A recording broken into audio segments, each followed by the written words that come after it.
supaya air kencing yang kita keluarkan itu habis semuanya, dan ketika kita sholat tidak ada gangguan lagi. Karena banyak orang sholat itu ketika dia mau ruku keluar, ada sisa kencing tadi keluar, atau ketika dia sedang sujud keluar sisa kencingnya. Ini bahaya. Dan banyak orang yang kurang perhatian, ketika keluar tadi sisa kencing dia biasa aja tetap sholat, padahal itu membatalkan sholatnya. Makanya ketika kita kencing, kita usahakan air kencing tadi habis semuanya, tidak ada tersisa lagi di kemaluan kita. Dengan cara apa? Dengan cara berdaham. Nah, itu dapat mengeluarkan sisa-sisa kencing. Dan dengan cara diurut. Bagaimana cara mengurutnya? Yaitu dengan menggunakan tangan kiri, jari-jari tangan kiri, daripada dubur sampai kepala zakar. Jadi mengurutnya dari dubur, dari pangkal kemaluan itu sampai ke ujungnya, itu diurut 3 kali. Karena banyak orang ini diazab oleh Allah, padahal dia sholat rajin sholatnya, tapi diazab oleh Allah dalam kubur. Kenapa? Ini kurang perhatian dengan sisa kencing, ya. Setelah dia kencing, dia biarkan tanpa ada berusaha beristibra. Ini diperhatikan. Wa in kunta fi sahri fab'ud hayyunin nadhirin. Apabila kau buang hajatnya di sahra, di padang pasir, buang hajatnya di gunung yang bukan disediakan untuk buang hajatnya, buang hajat di situ, maka bagaimana? Maka menjauhlah engkau daripada pandangan manusia. Kalau dia itu berombongan, musafir berombongan, kemudian dia mau buang hajat, maka jangan buang hajat dekat-dekat manusia, dekat-dekat teman pian. Ya, ulun itu sering waktu ulun belajar di sana, itu orang itu buang hajat terang-terangan di sungai-sungai itu. Di sungai-sungai buang hajat terang-terangan, mandinya pun dengan cara telanjang bulat, orang lewat dia biasa-biasa aja. Itu ada sebagian kampung seperti itu. Buang hajat larut tainya biasa-biasa aja ya. Kada pakai jamban, langsung di sungai. Nah, ini ada sebagian kampung seperti itu. Ini adalah hilang sudah rasa malunya. Padahal Islam mengajarkan adanya sifat malu. Dengan sifat malu tadi itu akan mengontrol, akan menjadi rem kita agar kita tidak berbuat yang menyalahi daripada syariat. Bihaitsu la yara syakhsun, sehingga ketika tadi dia buang hajatnya jauh-jauh daripada orang, sehingga orang tidak bisa melihat kepada dia. Wa hadza tib'at afdal min al-tib'at 'anil nas ila haitsu la yasma' lil kharij minhu sawt. Ini supaya pian kada kelihatan orang ketika buang hajat tadi, itu lebih afdal daripada pian menjauh daripada manusia supaya orang tidak mendengar buang hajatnya. Sebenarnya dianjurkan juga, disunahkan juga pian itu buang hajat jangan sampai kedengaran orang, suara keluarnya kotoran pun jangan sampai kedengaran orang. Nah, itu bunyinya tuh jangan sampai itu kedengaran orang. Kalau dia buang hajatnya bukan di WC, bukan di toilet, jangan sampai kedengaran orang. Tapi anjuran agar dia tidak dilihat orang ketika buang hajat tadi itu lebih afdal daripada anjuran agar dia menjauhkan suara kotoran hajat dia tadi daripada pendengaran orang. Dua-duanya kita usahakan agar orang tidak melihat dan tidak mendengar suara buang hajat kita, karena itu sangat menjijikan bagi orang yang melihat dan yang mendengarnya. Wasratil bi syai'in, dan menutuplah dengan sesuatu yasturul aurah. Jadi ketika pian buang hajat di tempat kayak tadi itu, kayak di gunung, kayak di padang pasir, maka menutuplah, cari penutup atau cari yang ada sahabat-sahabatnya itu. Ada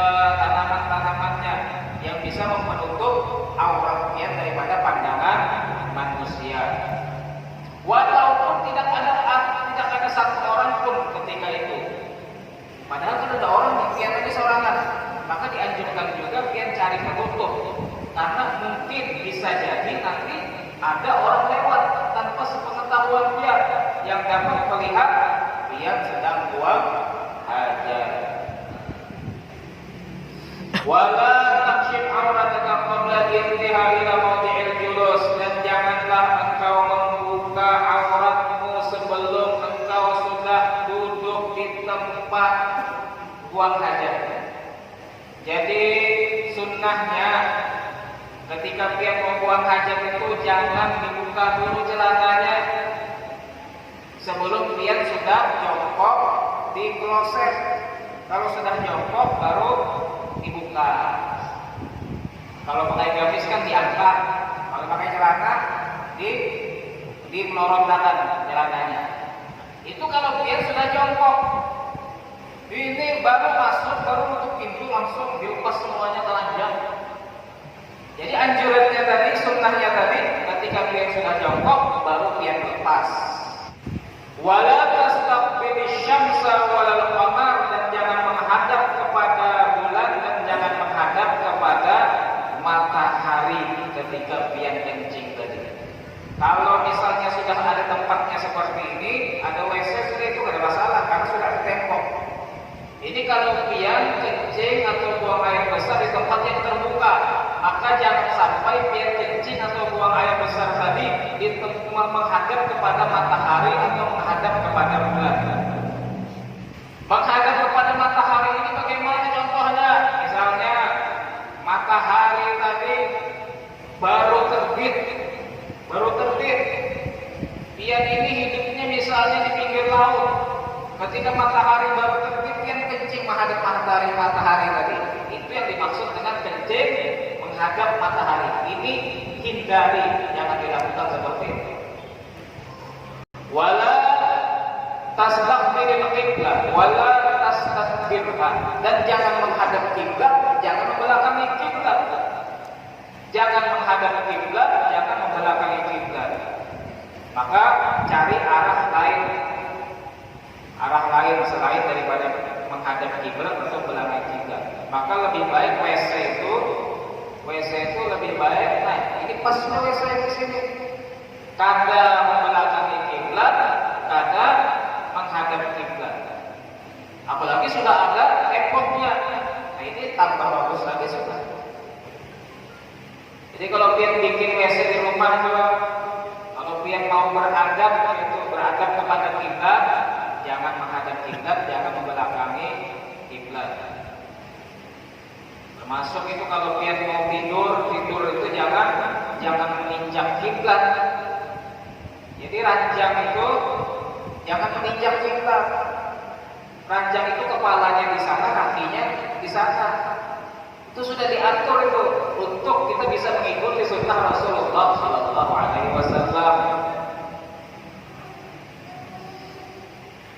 Wala tajlis fi mutahaddisin nas, dan janganlah engkau duduk untuk melaksanakan buang hajat di tempat orang sering berbicara di situ, orang sering ngumpul di situ, orang sering ronda di situ, orang sering berbincang-bincang di situ, pian kencing di situ, atau buang hajat, buang air besar di situ, maka ini dilarang. Bahkan ini bisa jadi haram.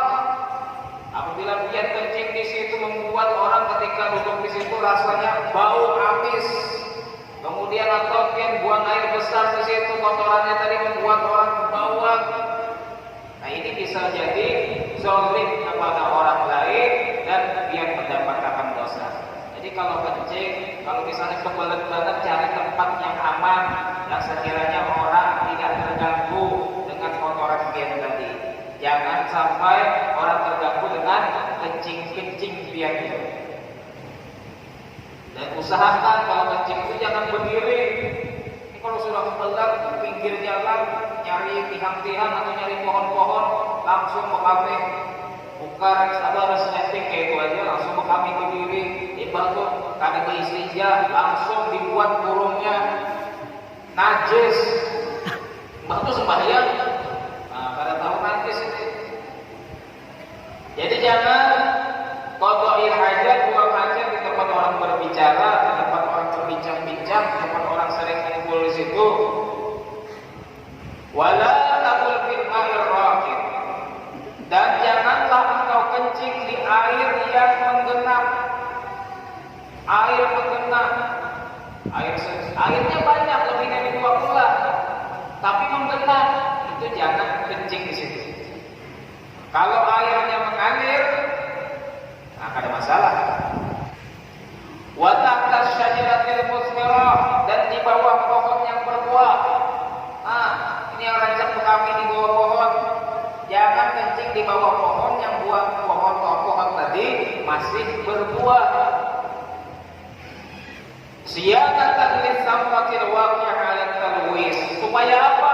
Supaya menjaga buahnya tadi. Kalau buahnya gugur, kalau di situ ada kencing, buahnya gugur, maka naik kencing. Sedangkan buah itu adalah sesuatu yang mulia, sesuatu yang dihormati. Terkena kencing itu menjadi menjijikan. Nah, itu yang dijaga. Wala fil juhri, dan jangan juga kencing di lubang. Ada lubang-lubang binatang, itu jangan dikencingi. Siapa tahu di situ ada binatang yang tersiksa dengan kencingnya kita. Qila inna dzalika maskanul jin. Ada juga yang mengatakan lubang-lubang itu tempatnya jin. Sedangkan jin itu ada jin Islam, ada jin kafir. Jangan juga kita zalim lawan jin, karena kata boleh zalim lawan jin. Jin itu makhluk Allah juga. Bahkan Allah memerintahkan kepada jin untuk ibadah juga kepada Allah. Wa ma khalaqtul jinna wal insa illa liya'budun. Tidaklah aku menciptakan jin dan manusia kecuali untuk menyembah kepadaku. Jadi kita harus juga akhlak lawan jin, baik lawan jin. Ini jadi tukang mengerjakan sedikit saja, jin disiksa terus. Boleh menyiksa jin. Kecuali jin tadi adalah jin yang jahat, kemudian kita berusaha untuk mengeluarkan daripada tubuh orang, kita bacakan ayat-ayat sehingga dia kepanasan. Ya, itu resiko dia karena dia mengganggu manusia. Tapi kalau ada jin baik-baik saja tidak mengganggu kepada manusia, maka kita tidak boleh mengganggu kepada jin tersebut. Di Hadramaut itu ada pondok pesantren Ribat. Dulu pengasuhnya Habib Hasan Asy-Syafiri. Beliau itu punya santri dari kalangan manusia daripada kalangan jin. Jadi di bawah, kalau yang di bawah manusia, kalau yang di atas itu santri-santri beliau daripada kalangan jin. Jadi jin itu ada yang mondok dua. Jin itu ada yang soleh, ada yang toleh. Jadi kada boleh mengganggu jin. Tadi lubang-lubang itu jangan dikencingi, karena itu bisa mengganggu makhluknya Allah, mengganggu binatang atau mengganggu jin yang diam di lubang tersebut. Wa yahrumu qadul hajat bihi in qalama 'ala dhanni anna fi hayawan. Tapi hukumnya makruh.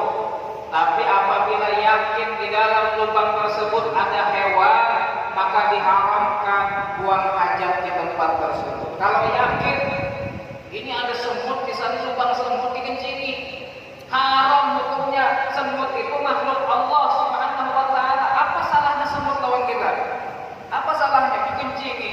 Ini haram, zalim pada makhluknya Allah Subhanahu wa taala. Anjing itu kan najis, tapi kalau anjing itu tidak mengganggu kepada manusia, maka haram manusia membunuh anjing. Haram manusia menzalimi anjing. Kecuali anjing tadi membahayakan kepada manusia, maka boleh anjing tadi untuk dibunuh. Padahal najis, apalagi binatang yang lain, maka diharamkan kita zalim mengganggu kepada mereka. Wahdaril ardh salbah, dan hindarilah tanah yang kering. Di alla yusibaka rasyasul kharij. Hindari tanah-tanah yang kering, kencing di tanah yang kering. Supaya apa? Supaya percikan daripada air kencing tadi tidak kembali kepada kita, itu dihindari. Intinya kita menjauhi daripada najis supaya kita itu dalam mengerjakan sholat benar. Ini sangat banyak ini yang tidak perhatian masalah percikan kencing, kemudian dia sholat tanpa menghilangkan najisnya tersebut, ini banyak. Wa mahabbir rih, dan juga hindari tempat menghembusnya angin. Ketika angin kencang menghembus, maka jangan kencing menghadap angin tersebut. Kenapa? Karena percikannya bisa kembali kepada yang kencing. Najis pula. Jadi intinya menghindari kepada najis. Ihtirazan minar rasas, menghindari daripada percikan air kencing tersebut. Wattaqi fi julusika 'ala rijlil yusra, dan bersandarlah di dalam dudukmu ketika buang-buang hajat tadi atas kakimu yang kiri. Dan nasiban yumnaka, menegakkan kaki kanan. Jadi batis kiri biar duduki dan batis kanan biar tegakkan. Ketika biar buang hajat itu lebih mudah untuk mengeluarkan air kencing. Itu lebih mudah untuk mengeluarkan kotoran. Lebih mulus jalannya. Ya, jadi nah kayak ini. Kayak ini. Nah, jadi kaki kanan biar tegakkan seperti ini, kaki kiri biar duduki. Ini Pak, ini lebih mudah untuk melancarkan air kencing itu keluar. Kalau ngalih kan bisa kelamakan banget awak. Kalau pindah terabah pian di WC, bertahlilan bulan kan. Apalagi kloset yang berduduk itu, jangan sampai dia jongkok di situ. Banyak orang gara-gara jongkok di kloset yang dengan duduk itu, akhirnya pecah klosetnya dan bisa membuat celaka. Jadi kalau sudah disediakan seperti itu, ya duduk aja biar. Jangan memaksakan dengan cara yang ini tadi. Wala tabul qa'iman, dan janganlah buang air kecil dengan cara berdiri. Badzalika makruh, buang air kecil dengan berdiri itu hukumnya makruh. Illa an daruratin, kecuali darurat. Kalau sudah darurat maka tidak makruh dan juga tidak khilaful aula. Kenapa? Karena Nabi SAW pernah juga kencing dalam keadaan berdiri. Atau sibah qaumin babala qaiman. Pernah ada riwayatnya Nabi kencing berdiri. Tapi kencing Nabi berdiri itu hanya untuk memberikan pemahaman kepada umat bahwasanya kencing berdiri itu bukan haram. Kalau darurat maka boleh dikerjakan. Misalnya dia kalau kencing itu duduk mungkin ada penyakit. Kalau duduk rasanya sakit. Kalau duduk mungkin ada apa-apa itu, maka biar apa kencingnya berdiri. Jangan dipaksakan kencing duduk.